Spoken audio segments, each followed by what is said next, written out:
Welcome to the Learning Pines YouTube. We hope this video helps. Start with simple checks to save time and avoid repairs. Place the Apple Watch Series 3 on an Apple-certified charger for 30 minutes. Use the original magnetic puck and ensure the cable has no frays. Clean the back sensors and charger contacts with a dry, lint-free cloth.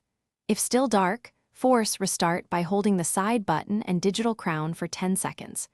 Release when the Apple logo appears and wait up to 2 minutes for boot. Contact Apple support if you prefer guided help before further steps.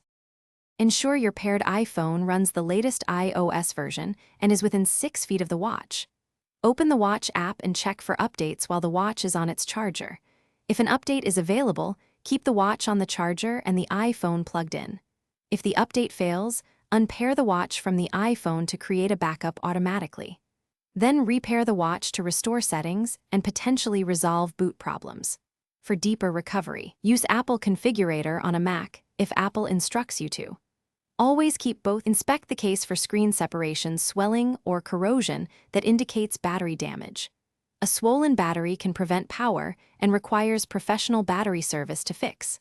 Apple battery service for older watches often costs about $9 out of warranty. Screen or water damage repairs may cost more, sometimes near $99 depending on parts. Backup health and watch data to iCloud before sending the device for repair. Save time by recording the serial number and IMEI before service.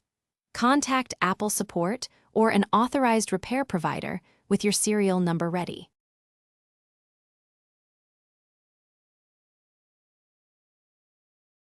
Thanks for watching. Consider subscribing if we helped you.